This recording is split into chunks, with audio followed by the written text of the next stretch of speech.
E agora sim, a gente vai ao mercado de commodities com João Batista e Maurício Bellinello.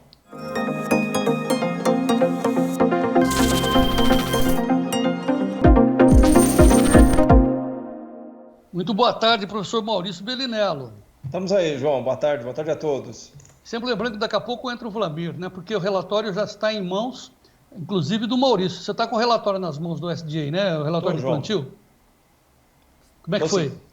Então, ele veio com um ajuste pequeno, na verdade, confirmando a redução de área do milho e confirmando o aumento da área da soja para os Estados Unidos. O problema é que, assim, no caso da soja, o relatório de março, eles reduziram em 400 mil acres, que vai dar mais ou menos 100 mil hectares do ajuste, né? E o do milho, eles aumentaram em relação ao ajuste de março, né? E o problema principal mesmo está nos estoques, João. Aumentaram os estoques de milho, não foi nem pouco, inclusive, e os estoques de soja aumentaram um pouquinho, né? Não é exatamente um espetáculo, mas aumentaram um pouquinho. O fato é que nós estamos vendo em tempo real aí o milho caindo com isso, ou seja... Despencando, né? 4%. Mas assim, então, mas a área que você está dizendo para a gente não aumentou muito, ou apenas é ajuste de expectativas, professor? É ajuste na segunda casa, por assim dizer, né, João? Porque os Estados Unidos têm uma diferença, eles não têm área nova a abrir. Então, todo ano, eles ficam brincando. Joga o que vão plantar de milho, planto menos, planto mais soja, a mesma área eles vão acabar trocando. Então, ano passado, eles plantaram 94,6 milhões de acres de milho, esse ano vai plantar 91,4, então 94,6 contra 91,4 milho, né? Na soja, eles plantaram 83,6 no ano passado e esse ano plantaram 86,1. Então aumentou, o que tirou do milho jogou para a soja, basicamente é isso. Tá? A diferença, João, é que eles tinham mais ou menos 4,1 bilhões de bushels, né? Depois tem que fazer a conversão para toneladas, de estoques de milho no ano passado, estão com quase 5 esse ano. Subiu 20% os estoques em relação ao ano passado para esse ano. E os estoques de soja estava 0,8 no ano passado, bilhões de bushel. Esse ano está quase 1 bilhão de bushels. Então subiu perto de 20 a 25. É isso que a gente falou desde o ano passado, que os estoques seriam normalizados e está acontecendo. A diferença principal é que no caso da soja, o dano é menos impactante, porque especialmente no caso das áreas plantadas, ela inclusive caiu em relação à perspectiva do mês passado. Então realmente plantaram menos soja do que se estimava. Então a soja agora está subindo, inclusive, nesse momento, subindo mais de 1% nos contratos longos. E o milho, como ele veio com ajuste para cima, no relatório de março era 90 milhões de acres, né? E esse mês aqui veio 91,5. Então eles aumentaram mais a área plantada de milho em relação ao que eles estimavam e agora o milho caindo 4% em Chicago nesse momento. Detalhe interessante que na B3, o CCM, que é o contrato do milho Campinas, né? Ele até caiu dentro do dia, mas não perdeu o suporte principal. Nesse momento, o contrato de setembro negociado a R$ 60, R$ 60,20, que é o que está cotado, na verdade, desde fevereiro, João. Tá, Tony, insistir que daqui a pouco o Vladimir vai também fazer os seus comentários, mas, ô professor, olha que coisa interessante que você abordou aí, né? Porque o grande produtor de alimentos do mundo foi os Estados Unidos, porque agora é o Brasil, porque eles, como você acabou de dizer, eles só têm uma lavoura, porque depois vem a neve, e aí eles ficam jogando um pouquinho para cá, um pouquinho para lá, enquanto que nós temos áreas ainda a abrir, pastagens degradadas para recuperar, e em grande parte do nosso país já fazemos 3 safras, ou seja, 3 fazendas em cima de uma. Isso. Só falta, me permita, né, professor, só falta ter vergonha na cara, né? Para aí a gente toma conta mesmo, seremos o grande produtor de alimentos para o mundo, certo, professor? Certíssimo, João. O Brasil não tem nem comparação com os Estados Unidos, né? A gente tem muita área a abrir ainda, a gente tem áreas que podem aumentar em muito ainda a produtividade mesmo, né? Por mecanização e por outros investimentos. Os Estados Unidos, já, por mais que sejam um gigante produtor, eles só conseguem ficar brincando, joga 1 milhão de hectares para lá, 1 milhão de hectares para cá, né? Todo ano, mas sempre ficando ali, naquele total deles, que eu posso estar falando bobagem, o Brandalize vai saber muito melhor do que eu. Eu acho que o total de área deles entre soja e milho deve ficar perto de 80 milhões de hectares, né? Ou seja, o Brasil é muito maior do que isso, e no caso do milho especificamente, produz 3 safras, né? A safrinha, inclusive, que está entrando agora, gigantescamente maior do que a deles, né? Então é isso, veja que interessante que o mercado agora, na minha concepção, e isso eu falei algumas vezes aqui para vocês, ele está trabalhando agora, João, numa perspectiva de estoques, ou seja, os estoques que desapareceram do mundo em 2020, 21 e 22 por causa do Covid, mas principalmente por causa das quebras no Rio Grande do Sul e na Argentina, finalmente, entre o final do ano passado e o início desse ano, entre a safra americana do ano passado e a safra brasileira desse ano, foram normalizados. E a partir de agora, em relação à safra 25 e eu acho principalmente a safra 26, a minha projeção é que o mundo como um todo agora inicia um novo ciclo de alta nas commodities agrícolas, mas que ainda vai levar, na minha opinião, de 1 a 2 anos, João. Mas começa a virar, né? Porque, ou seja, batemos no fundo do poço, aparentemente, né, o Maurício? Eu agora, tenho essa sim, impressão, João. E detalhe, agora, né, no caso do agricultor brasileiro, ainda tem que para muitos seria um agravante, mas para nós é uma vantagem, que além disso tudo, a gente está agora num ano que, por mais que o bushel esteja bicudo, né, ou seja, não está muito bom tanto na soja quanto no milho, a gente tem um dólar extremamente favorável agora. Eu gosto de lembrar que há um ano atrás o dólar estava 4,70. E agora a gente, hoje, João, agora há pouco, cliente meu para 25 travou dólar a 5,79, João. Nossa, que beleza. Ó, 5,79, né? E você alertou, como você também alertou, para travar as commodities, porque não adianta torcer e tal, porque nós tínhamos praticamente os operadores estavam confiando na informação, na previsão do Wall Street Journal, que ontem disse, vai ter mais milho e mais soja, tá? O Aaron Edwards, também que está sempre conosco aqui no Notícias Agrícolas, falou o contrário. E o Wesley Brito, o meu amigo aqui está no YouTube, aqui, te ouviu e disse que tinha comprado um papel de milho e deu certo hoje, ou seja, ele travou a queda do milho. Isso. Você foi pego de surpresa também, Maurício, ou você está travado tanto na soja quanto no milho? Então, João, no milho, por incrível que pareça, eu só opero milho no Brasil, pelo menos para os meus clientes, né? E a gente está cercando uma operação. Eu estou comprado em milho, na verdade, para ser bem sincero, perto dos R$60. Eu até fiquei de olho perto do relatório. Ele caiu no dia, mas nesse momento está subindo de volta, já em 60,25. E eu acho isso um bom indicativo, porque a safrinha está entrando agora. A safrinha, por mais que não venha o recorde do ano passado, ela vai vir bem grande esse ano de novo. A safra americana de milho, como a gente está vendo agora, eles estão aumentando a área plantada de milho, vai vir mais milho e o milho no Brasil não consegue cair.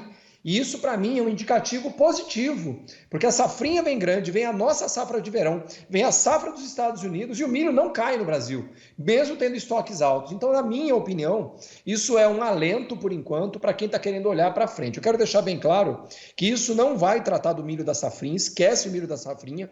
Eu estou falando já de 2025, para um horizonte, pelo menos, mais vantajoso para o agricultor. Lembrando também que isso é uma coisa que pouca gente tem falado, né, João?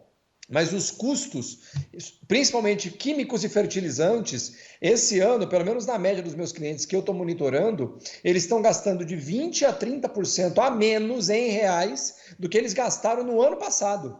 Então, por mais que a situação esteja potencialmente danosa no bushel, que está num preço ruim, dólar alto, prêmios subindo e custos abaixo, eu disse e eu mantenho o que eu falei há um tempo atrás. Eu acho que 2025 planeja ou sinaliza, para quem souber o que está fazendo, para quem não ficar rezando só para chover e travar os seus preços e garantir condições melhores, eu realmente acredito que 2025 será um ano de margens melhores. Ainda que o preço de face possa nem ser tão melhor, no acumulado do cenário, na minha perspectiva, 2025 planeja ou sinaliza um horizonte bem melhor do que foi 2024, onde, por exemplo, em Sorriso, a gente teve saca abaixo de R$100 na soja esse ano, João.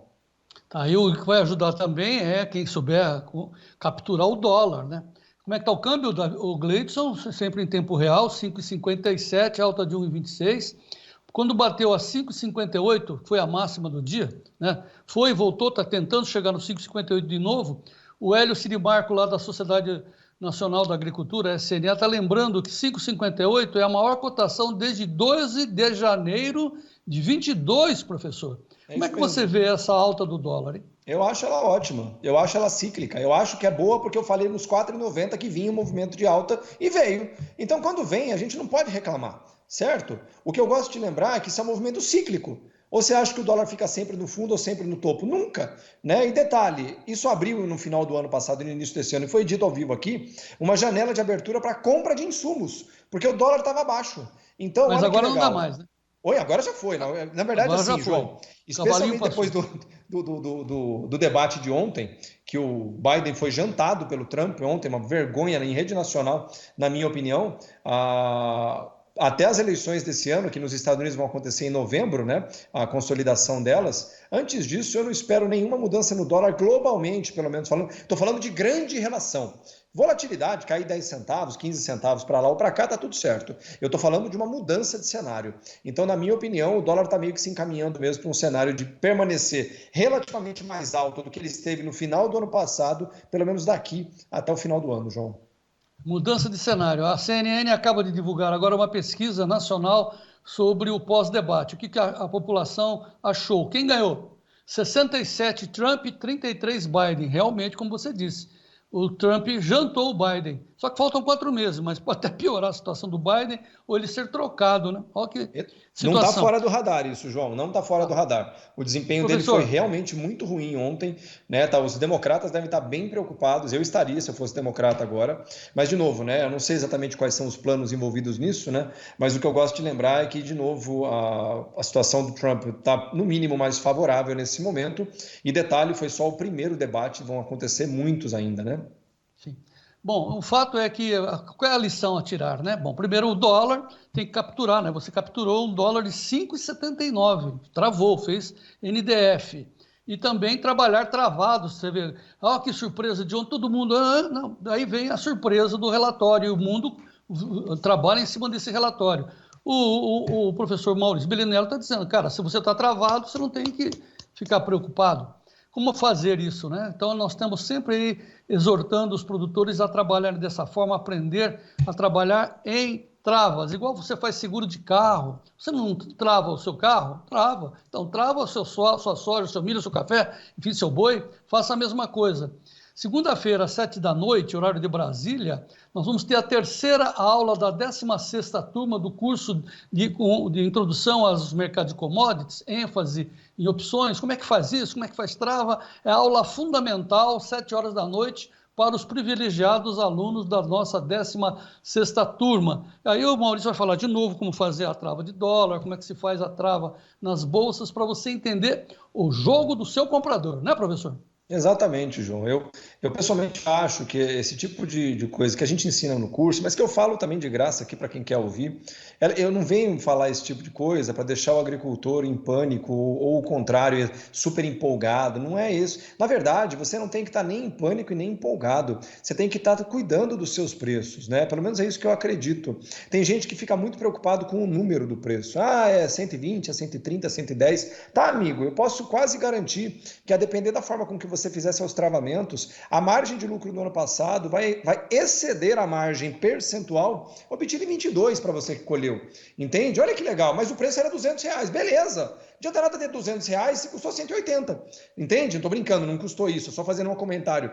Então, olha que legal, o que você, agricultor, tem que entender, e na minha opinião, isso deveria ser dica importante, muito cuidado com o grupo do Zap. Qual o grupo do Zap? Qualquer um que você esteja participando, onde as pessoas ficam tocando o terror na sua cabeça. Entende? Na minha opinião, né, meu avô já falava, né, já muito ajuda quem não atrapalha. Então assim, amigo, se você vai ficar num lugar onde as pessoas vão ficar tocando terror na sua cabeça o dia inteiro, na moral, sai do grupo, vai fazer outra coisa, porque isso não vai te ajudar em nada mesmo. Sabe por quê? Porque no final das contas, o mercado sempre vai trabalhar numa dinâmica de oferta e demanda, sempre. Nós trabalhamos em escassez de oferta, 20, 21 e 22. Estamos trabalhando em excesso de oferta, 23, 24 e provavelmente começo de 25. Curioso, o que de novidade tem nisso? Nada. O ciclo da pecuária está aí para mostrar que isso não é uma novidade hoje e não será pelos próximos 20 anos. O problema é você esquecer daquela regra básica, João, né? Não há mal que nunca acabe e não há bem que para sempre dure, né? É isso. A vida é ciclo. Um dia lá em cima, um dia lá embaixo. Você se cuida. Faz igual a cigarra e a formiga. Na época do verão, guarda. Na época do inverno, consome.